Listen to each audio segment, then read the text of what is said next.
9 नवंबर 2000 उत्तराखंड राज्य के लिए एक गौरव का दिन, जब इस राज्य को एक अलग राज्य के रूप में पहचान मिली। देवभूमि उत्तराखंड अपने विकास की बाट जोह रहा था और शायद यही पृथक उत्तराखंड राज्य की पहली मांग थी। आज हम कहाँ खड़े हैं 22 साल बाद?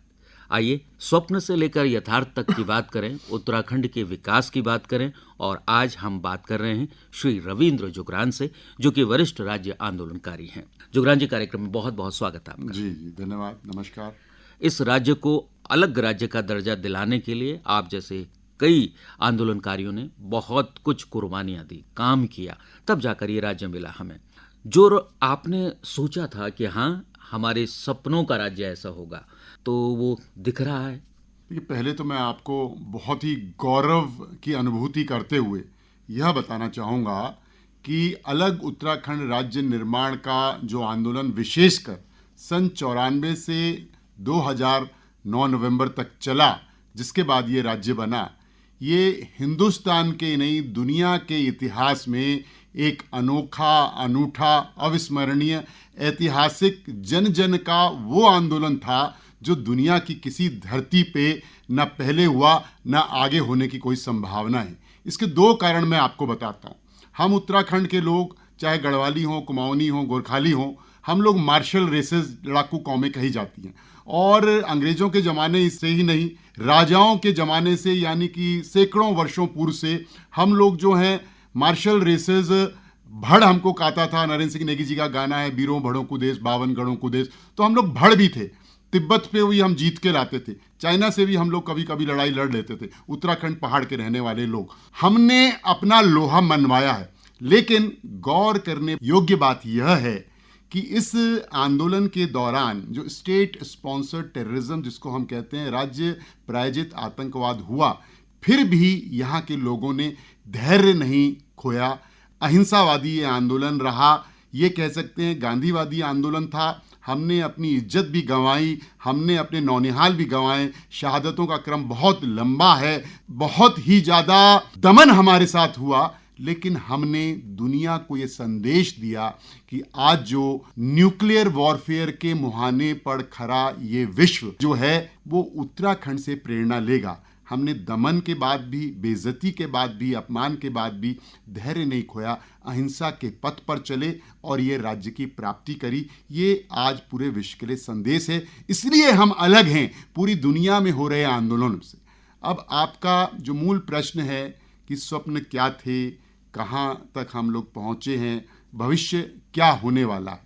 देखिए, बड़ा जोश, जुनून, उत्साह, समर्पण, संकल्प, प्रतिबद्धता रही उत्तराखंड राज्य निर्माण के आंदोलन में।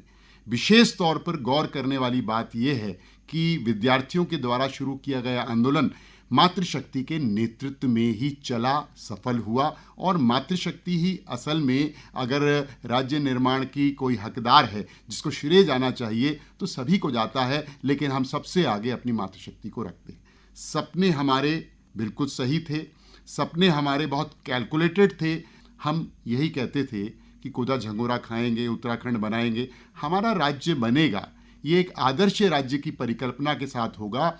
और ये हम भी जानते हैं कि इन 22 वर्षों में क्या हुआ। उत्तर प्रदेश से अलग होकर बना ये राज्य, मैं बिल्कुल आपको दावे के साथ, अपने अनुभव के साथ, एक नागरिक, एक आंदोलनकारी की हैसियत से यह बताना चाहूँगा कि तजुर्बे में आया है, अनुभव में आया है कि शासन और प्रशासनिक जो निर्णय थे, जिनका निष्पादन था, जो पॉलिसी मेकिंग थी, वो उत्तराखंड से लखनऊ बहुत दूर था। फिर भी ऐसा लगता है कि अनेक मामलों में इन 22 वर्षों से हम बेहतर थे उत्तर प्रदेश में। ऐसा मेरा अनुभव है। राज्य निर्माण की मूल अवधारणा पहाड़ का विकास थी। ये राज्य पहाड़ जैसी समस्याओं के समाधान के लिए बना था। और पहाड़ के लोगों ने पहाड़ जैसा दृढ़ संकल्प लेकर, पहाड़ जैसी मुसीबतें झेल के अलग उत्तराखंड राज्य बनाया। लेकिन क्योंकि राज्य के निर्माण की मूल अवधारणा की विस्मृति हो गई थी, इसलिए आज अगर आप उत्तराखंड के पहाड़ी क्षेत्रों का 10 जनपदों की बात करेंगे, तो जो विकास का ढांचा होना चाहिए था, हमारा मूल जो रोजगार था, जो हमारी आय के साधन थे, जो हमारी इकोनॉमी अर्थव्यवस्था जिस पे रोटेट होती थी, वो कभी पशुपालन था, बागवानी था, उद्यानिकी था। इसके साथ साथ छोटा मोटा कुटीर उद्योग हम चलाते थे। हम लोग सेल्फ सफिशिएंट थे, आत्मनिर्भर थे। हर क्षेत्र में विशेषकर कृषि, दुग्ध, पशुपालन, हम लोग इससे ही जो है अपनी न्यूनतम आवश्यकताओं की पूर्ति कर लेते थे। लेकिन जो हमारे पारंपरिक ये उद्योग थे, बहुत पीछे छोड़ आए इन पारंपरिक उद्योगों को। जो एक विकास हुआ है इन 22 वर्षों में, लोग पहाड़ छोड़कर मैदान, तराई, भाबर में आने के लिए, और इन 22 वर्षों में जितना पलायन हुआ है शायद उतना 50 वर्षों में भी पहले नहीं हुआ होगा। यही मुख्य कारण है। 22 साल में अगर विकास की एक रेखा भी हमको दिखाई देती है और जिसको हम खुले दिल से स्वीकार करें कि हाँ ये तो हुआ है, तो वो क्या हुआ? मैं बहुत रचनात्मक और सकारात्मक विजन के साथ काम करता हूं। हमारी एक बड़ी उपलब्धि क्या है? यद्यपि वो कहते हैं ना, डॉक्टर अतुल शर्मा की एक कविता है कि नदी पास है पर ये पानी दूर दूर क्यों। राजधानी देहरादून है, मुख्यमंत्री पास है, राजभवन पास है, सचिवालय पास है, लेकिन जो है ये जो समस्याओं के समाधान हैं वो दूर दूर क्यों। देवभूमि उत्तराखंड के प्रोस्पेक्टिव में लार्जर कैनवस पे बैठ के बात कर रहा हूं। मैं उत्तराखंड की बात कर रहा हूं, उत्तराखंड का नागरिक हूं, इसलिए मुझे बताना पड़ेगा आपको कि हम इस क्षेत्र में आगे बढ़े हैं। देखिए, सड़कें भी बनेंगी, नाली भी बनेगी, इंफ्रास्ट्रक्चर भी थोड़ा बहुत होगा, ये सब कुछ होगा। राजधानी भी बनेगी, अभी बनी नहीं है, यद्यपि स्थायी राजधानी नहीं बनी है। नौकरियां भी लगेंगी, नाली भी साफ होगी, सांसद निधि और विधायक निधि भी बनेगी। पर राज्य निर्माण की मूल अवधारणा को आगे ले जाने के लिए बहुत ही मजबूत, दृढ़ इच्छा शक्ति की आवश्यकता है। हम हिमालयी राज्य हैं।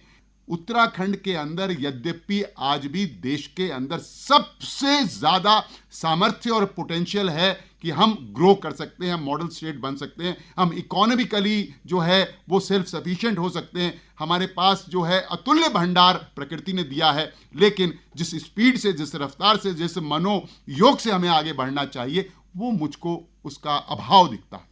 इच्छा शक्ति की बात आपने जुगरान जी की, और इसमें सबसे महत्वपूर्ण है राजनीतिक इच्छा शक्ति।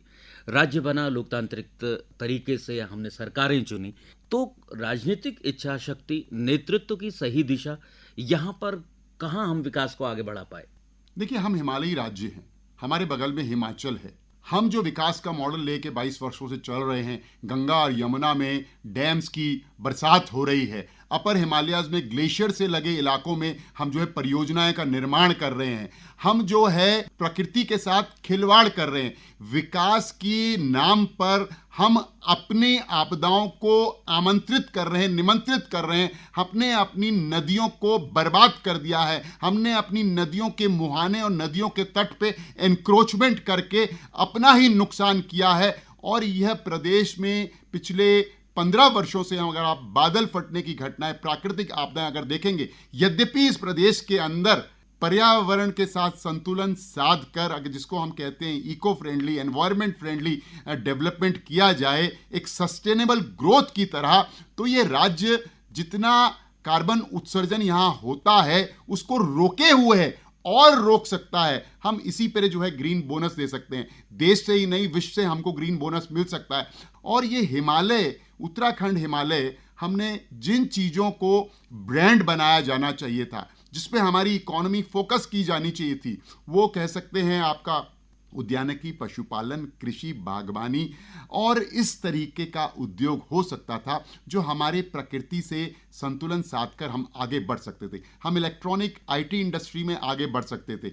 हम जो है इतने फील्ड्स हैं, इतने आयाम हैं, टूरिज्म के ही इतने आयाम हैं कि हम जो है उन आयामों को पूरा करते करते भी हमारे पास लाखों करोड़ों जो तीर्थयात्री के रूप में, हमारे पर्यटकों के रूप में लोग आते। लेकिन मुझे लगता है हमको रीथिंकिंग, पुनर्विचार करना चाहिए उत्तराखंड के बारे में। और हम लगता है कि हिमालयी राज्य होने के नाते हमारी और भारत सरकार की जिम्मेवारी है कि इस बॉर्डर और हिमालयी स्टेट का विकास का मॉडल क्या होना चाहिए, इस पर चर्चा, मंथन, गोष्ठी, सोच, निर्णय और संकल्प की आवश्यकता है, क्योंकि हमको 5 और 10 वर्ष के लिए आगे नहीं बढ़ना है। हमको सस्टेनेबल ग्रोथ जो देनी है वो आगे 50 और 100 वर्ष का खाका लेके आगे बढ़ना है। लेकिन जो सरकारों के मुखिया रहे, सरकारी नीतियां रहीं, उनको कहाँ पाया आपने? देखिए, हमारे यहाँ अभी जनरल खंडूरी जी के कार्यकाल में यह सोच एक तरीके से बढ़ी थी।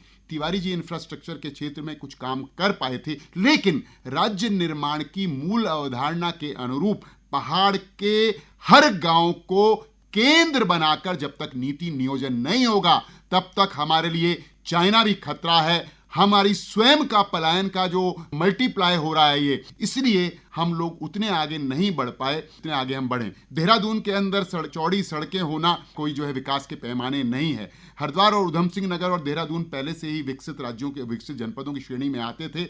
हम अगर टिहरी, पौड़ी, चमोली, उत्तरकाशी, चंपावत, बागेश्वर, नैनीताल, अल्मोड़ा, पिथौरागढ़ के जो दूरस्थ इलाके हैं वहां कुछ ठोस करेंगे, कुछ पॉलिसी मेकिंग करेंगे, वहां की आबो हवा, पर्यावरण, भौगोलिक परिस्थितियों के अनुरूप, तब माना जाएगा कि हमने कुछ किया है। इंडस्ट्री, कुटीर उद्योग, आईटी, इलेक्ट्रॉनिक ये लगनी है तो पहाड़ में जब तक नहीं बनेगी तब तक जो है विकास के मायने बेमानी। राज्य में प्राप्त जो संसाधन है हमारे पास, जिनकी चर्चा आपने की, उनको लेकर कौन कौन सी विकास की संभावनाएं अब ये राज्य देख रहा है? देखिए, इस राज्य में विकास की जो संभावनाएं हैं उनकी कोई सीमा नहीं है। मैंने आपसे कहा कि हमको अपनी दृष्टि बदलनी पड़ेगी, पुनर्विचार करना पड़ेगा, पॉलिसी मेकिंग में हमको रिव्यू करना पड़ेगा।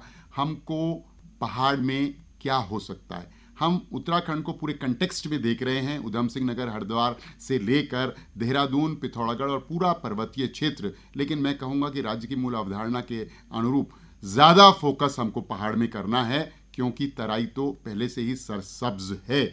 फोकस हमको करना चाहिए उद्यानिकी पे, बागवानी पे, पशुपालन पे। ये कोई, इसमें तो हम ब्रांड बन सकते हैं, नेशनल नहीं इंटरनेशनल ब्रांड। कुदरत ने हमको वो सब कुछ दिया है जो दुनिया के किसी देश में वो इतनी प्रचुर मात्रा में, क्या इतनी विविधता कहीं नहीं मिलेगी जो देवभूमि उत्तराखंड के अंदर है। वो हर्ब्स का काम हो, मेडिसिनल काम हो, इसके साथ साथ हमको जो हम विद्युत जनरेशन की बात करते हैं, ये बड़ी परियोजनाओं का जो लालच है हमको छोड़ना पड़ेगा। हमको छोटी छोटी, जिसको हम कहते हैं ना, हम तो घराट चलाने वाले लोग थे और ये हिमालय में घराट ही चलाया जाए, घराट से 2 कदम आगे निकल जाइए। फोकस हमको आईटी इंडस्ट्री पे, इलेक्ट्रॉनिक इंडस्ट्री पे, उद्यानिकी पे, पशुपालन पे, मत्स्य पे, आपको दुग्ध उत्पादन पे, यानी जितनी पहाड़ की संवेदनशील विषम भौगोलिक परिस्थितियों के अनुरूप और अनुकूल योजनाएं बनाई जा सकती हैं, उस पे ही हमको आगे जाना है। इसके साथ साथ टूरिज्म से बड़ा कोई सेक्टर नहीं है उत्तराखंड में। टूरिज्म में ही अनेक आयाम हैं, तीर्थाटन से लेके, एडवेंचर से लेके, पर्यटक से लेके, माउंटेनियरिंग से लेके, हर आयाम हमारे पास मौजूद हैं। इसलिए संभावनाएं अनेक हैं, नियोजन करने की आवश्यकता। संभावनाएं अपार हैं और अभी भी एक बड़ा वक्त नहीं हुआ कि हम दोबारा से इस राज्य की सही दिशा विकास की पा सकें। रविंद्र जुगरान जी, बहुत बहुत आभार, धन्यवाद। आप हमारे स्टूडियो आए और महत्वपूर्ण चर्चा आपके साथ हुई।